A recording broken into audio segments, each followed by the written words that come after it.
Et bonjour à tous, on se retrouve aujourd'hui pour les résultats de Raw du 16 janvier 2023.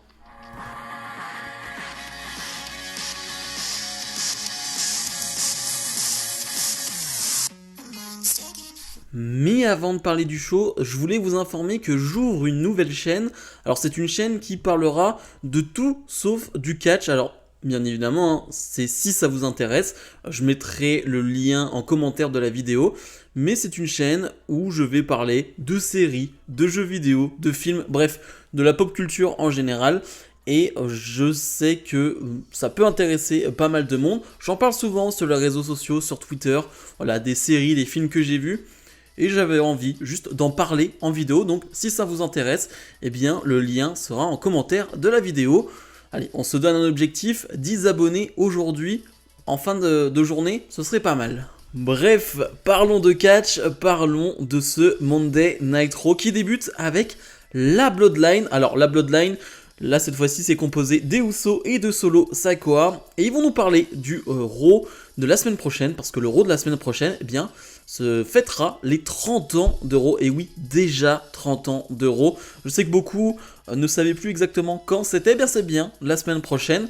Et justement, ils vont te dire ce qui va se passer. La semaine prochaine, il y aura plusieurs membres de la famille de toutes les générations de la Bloodline qui vont reconnaître Roman Reigns en tant que chef de tribu. Donc ça, j'ai hâte de voir ça. On sait qu'il y a beaucoup de légendes dans la famille de Roman Reigns, des Usos. Donc ça va être vraiment cool de les voir là à Raw. Ça va être super. Et aussi, eh bien que c'est la semaine prochaine qu'on aura les Usos face au Judgment Day avec seulement, je le rappelle, les titres de champion par équipe de Raw en jeu. Voilà, ce n'est pas les titres de Raw et de SmackDown, seulement les titres donc de Raw en jeu. Bref, finalement, c'est le Judgment Day qui va arriver. Je trouve qu'on va avoir une superbe promo. Finalement, le Judgment Day, donc, qui leur dit, bah, c'est bien, soi-disant, vous dites que, eh bien, vous êtes donc les rois à Raw, les rois à SmackDown, que c'est vous, finalement, qui dirigez Raw, qui dirigez SmackDown, mais quand vous venez à Raw, eh bien, vous êtes jamais confronté au Judgment Day, et c'est pour une raison en fait, et c'est Dominique qui va le dire, mais c'est parce que vous avez peur en fait, vous avez peur du Judgment Day. Dominique qui, encore une fois, a l'air stupide, a l'air idiot, mais je trouve qu'un Dominique qui a du cran, parce que certes il a l'air idiot, certes vraiment il a l'air très stupide, il va encore faire référence à son heure passée en prison. D'ailleurs, il y a Jimmy Uso qui va en rigoler, alors je sais pas si il sort un peu du personnage ou non, mais ça le fait beaucoup rire en tout cas, mais au moins il a du cran parce qu'il va vraiment challenger Solo Sikoa. Il va vraiment dire à Solo Sikoa, ouais toi derrière, viens. Et du coup il a du cran quand même, Dominique. Certes il est stupide, mais il a du cran. Et finalement c'est Rhea Ripley qui va être en face à face avec Solo Sikoa.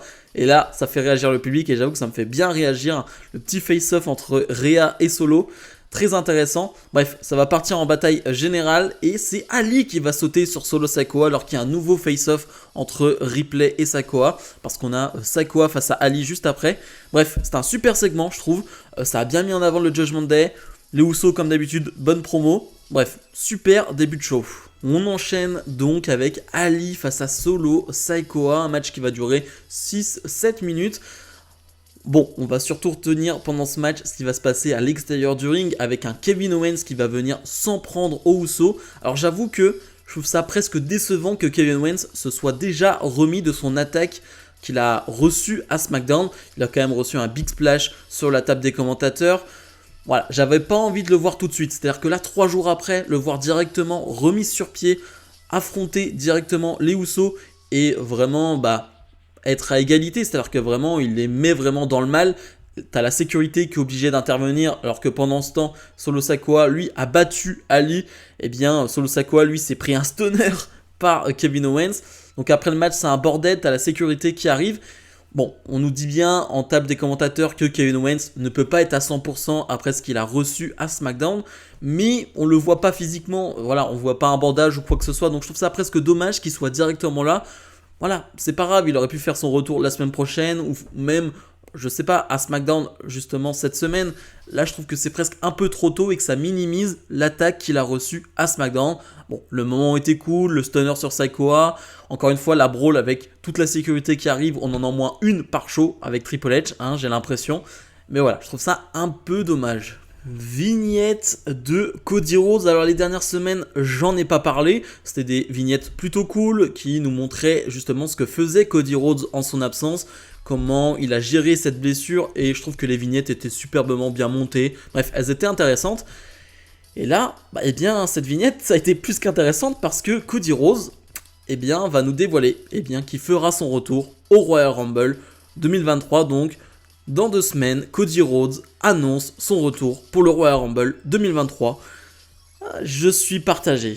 Je suis très partagé parce que, premièrement, je suis dégoûté. Vraiment, parce que même si on savait que Cody Rhodes allait faire son retour au Rumble, c'était logique, c'était clair.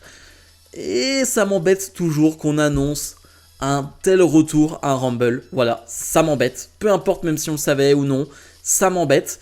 Et deuxièmement, j'en avais déjà parlé dans une de mes vidéos, ça veut dire que pour moi, il y aura une plus grosse surprise dans ce Rumble. Si la WWE met en avant à ce point le retour de Cody Rhodes, et que pour eux c'est presque insignifiant dans le sens où, certes c'est un retour, mais on n'a pas besoin d'en faire un vrai retour, ça veut dire que pour moi il y a quelque chose de plus gros. Alors allez imaginer ce que vous voulez, un The Rock, un Cena, j'en sais rien, imaginez ce que vous voulez, mais pour moi c'est qu'il y a quelque chose qui se cache derrière, il y a quelque chose d'énorme qui se cache derrière.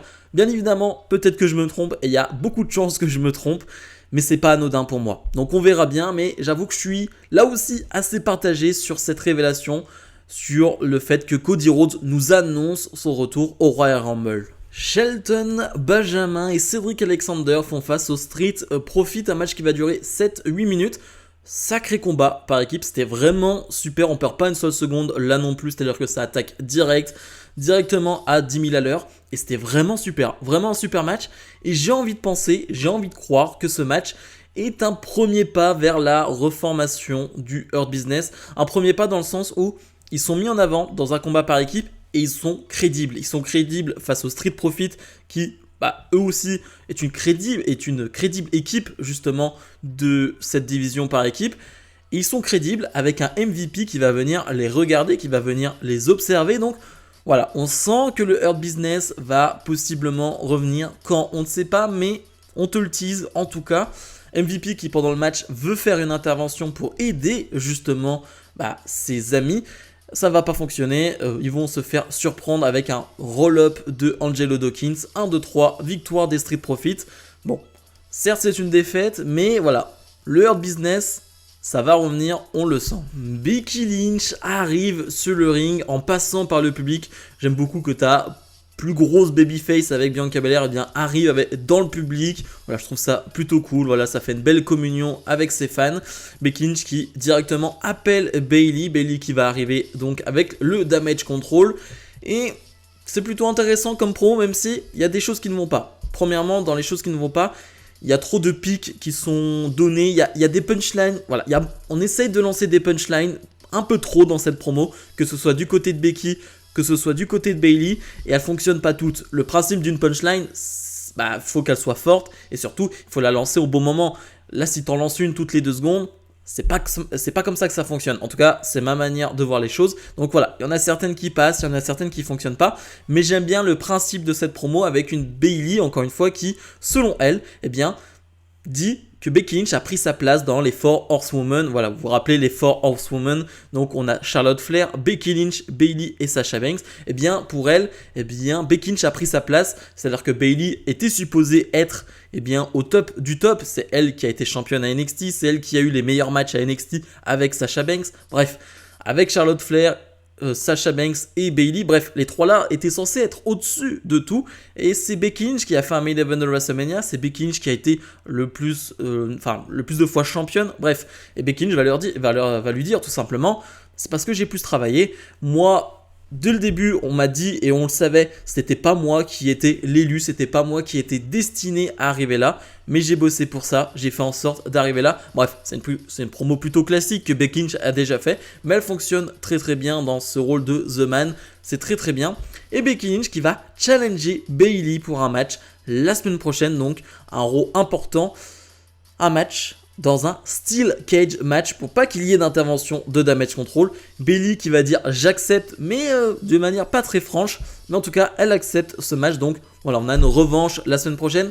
J'espère presque que c'est le dernier match de cette histoire parce qu'il est temps d'en finir quand même entre Bayley et Becky Lynch. On a eu des beaux combats, on a eu des belles choses, mais voilà, faut tourner la page à un moment donné. Elias doit faire face à MVP, mais MVP, eh bien, prend un micro et te dit « Tu pensais vraiment que t'allais m'affronter ?» Eh bien non, c'est Omos, donc on a Omos face à Elias, Omos qu'on n'avait plus vu depuis quelques semaines. Bon, il n'y a pas grand chose à dire sur ce combat, c'est plutôt rapide, plutôt très peu intéressant. Ce qui est plutôt marrant, c'est que Elias, qui est quand même très costaud, qui est quand même très large, à côté d'Omos, on dirait vraiment un enfant, ça c'est toujours aussi choquant et surprenant. Bref, Omos va remporter ce match. On ne sait pas trop où va se positionner MVP avec le Hurt Business, avec Omos. Affaire à suivre aussi parce que ça peut être intéressant de voir de quelle manière eh bien, il va se positionner. Le Judgment Day fait face à Alpha Academy. Alors le Judgment Day sous la forme donc Dominic Mysterio et Damien Priest parce que Finn Balor est un peu affaibli et surtout Finn Balor il est dans un gros match plus tard dans la soirée, un match à 6 pour déterminer le prochain challenger au titre des États-Unis de Austin Theory. Bref, on a un match qui va durer 6-7 minutes, qui est vraiment très bon, là aussi, vraiment rien à dire. Alpha Academy qui depuis quelques semaines sont vraiment en train de tourner Babyface. Alors, ils tournent Babyface d'une manière assez particulière, c'est tout simplement parce que, eh bien, on les fait affronter des heels.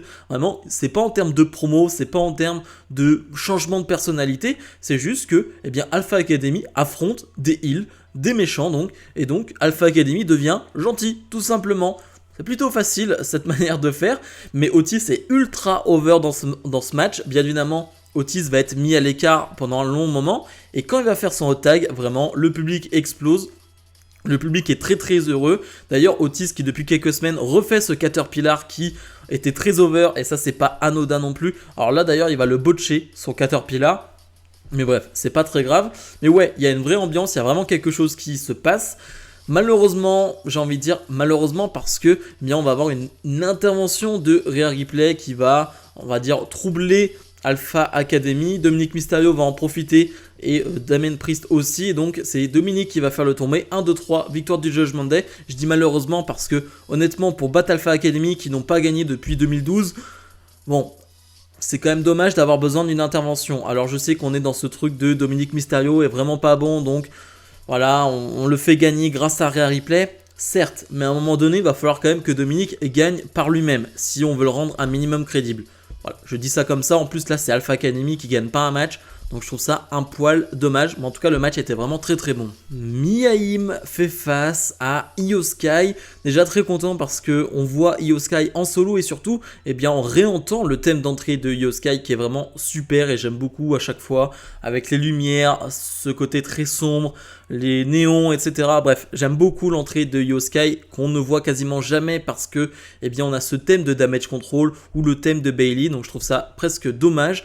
Bref, on a un match qui va durer 5 minutes, qui est vraiment bon. Il y a une bonne alchimie entre Mia Yim et Io Sky. Ça se passe très bien sur le ring. À l'extérieur du ring, on a Dakota Kai et on a Candice LeRae. On a une association qui est en train de se préparer entre LeRae et Yim. Et bref, c'est un match de 5 minutes qui est bon. Et finalement, donc... elle va faire une intervention Dakota Kai, mais Candice LeRae va s'en occuper. Et c'est Mia Yim qui va remporter ce match. Donc on bat la moitié des championnes par équipe. Ce n'est pas rien. Après le match, Candice LeRae va faire le ménage. Et on sent voilà, une équipe qui est en train de se créer entre Mia Yim et Candice LeRae. Alors sur le coup, je suis content parce que voilà, on crée des équipes. Mais c'est vrai que je me dis quand même que si Candice LeRae doit être en équipe, c'est quand même avec Indy Hartwell qui a NXT en ce moment. Mais bref, ça fait des semaines et des semaines que je le dis.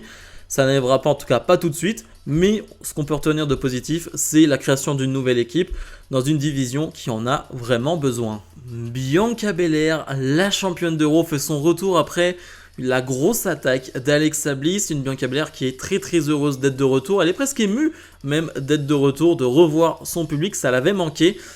Elle le dit, voilà, si ça ne tenait qu'à moi, je serai là chaque semaine, peu importe les blessures, peu importe ce qui se passe, je serai là chaque semaine. Elle va inviter Bliss à venir, Bliss qui va venir et lui dire, tu sais pourquoi tu as peur de moi, c'est parce que tu ne sais pas à quoi t'attendre avec moi. Je suis imprévisible. Et c'est plutôt vrai, ce qui se passe avec le oncle Audi, c'est plutôt très imprévisible. Bianca Belair qui va finalement dire à Alexa Bliss, bah tu sais quoi, au Rumble, ne rentre pas dans le Royal Rumble féminin, c'est finalement la championne Belair qui challenge la challengeuse Alexa Bliss pour un match. au Royal Rumble, un match que va accepter Alexa Bliss. Bref, on va avoir une grosse brawl entre les deux qui est vraiment cool. On ressent vraiment la puissance de Belair dans cette brawl d'ailleurs, parce qu'à chaque coup de pied qu'elle donne, t'as Bliss qui fait des sauts de 3 mètres. Et c'est assez impressionnant parce que on connaît le gabarit de Belair, on connaît le gabarit de Alexa Bliss, donc elle est très facile Belair. Et encore une fois, pendant cette brawl, il y a 2-3 choses intéressantes. Déjà, tu as une apparition à la Undertaker de Bianca Belair qui va surgir de la barricade. Vraiment, c'est digne d'un film des années 80. C'est très très kitsch, mais c'est très bien. Je trouve ça vraiment très cool dans le catch. Il ne faut pas hésiter avec ce genre de choses. Et surtout, on a Oncle Howdy qui va faire une apparition, vous savez, dans les cages d'escalier qu'on peut voir pour rentrer justement dans l'arène. Eh bien, il va juste faire une apparition. C'est vraiment une ombre qui est derrière, qui rôde en fait, et ça va distraire Bianca Belair. Alexa Bliss va en profiter pour porter un DDT sur le sol et s'en aller. Mais j'aime beaucoup ce truc de Oncle Howdy, il rôde, il est là. C'est une ombre, tu sais pas s'il est réel ou pas. Bref, j'aime beaucoup cette idée-là et c'est toujours très impactant et très fort visuellement. Bref, moi je suis convaincu. Bronson Reed fait face à Akira Tozawa. Un match qui va durer 5 minutes et j'aime beaucoup les réactions que reçoit Bronson Reed. Bien évidemment, sur son entrée, c'est plutôt calme, c'est plutôt plat. Mais dès qu'il va faire des moves, eh bien le public s'enflamme. Et oui, et je vous l'avais dit, parce que quelqu'un de son gabarit qui est aussi imposant, qui est aussi impressionnant, qui bouge aussi vite, qui bouge aussi bien, eh bien ça va impressionner le public et ça va faire réagir. Et là c'est le cas. Vraiment, c'est 5 minutes de combat où le public va faire « Ok, ce gars s'est bougé. Ok, ce gars est impressionnant. » Et je trouve que ça fonctionne très bien. Sur le big splash final, tu as vraiment une grosse réaction du public aussi. Bien évidemment, c'est aidé par le selling de Akira Tozawa et aussi la différence de gabarit entre les deux. Mais ouais, c'est 5 minutes de match, mais j'ai trouvé ça top pour mettre en avant Bronson Reed. Bronson Reed qui l'a dit, il bosse pas pour The Miz. Il a juste été engagé pour The Miz pour un coup, mais il ne bosse pas pour The Miz. Donc à voir la suite pour Bronson Reed, mais encore une fois, moi je suis très intéressé par ce qu'il va faire. Et le Main Event Elimination Match à 6 pour déterminer le prochain challenger au titre des États-Unis de Austin Theory, un match qui aura lieu la semaine prochaine à Raw. Alors dans ce match à 6, on retrouve Dolph Ziggler, Baron Corbin, Seth freaking Rollins, Bobby Lashley, The Miz et j'en oublie un, Finn Balor. Voilà, je les ai tous. Un match qui va durer une vingtaine de minutes.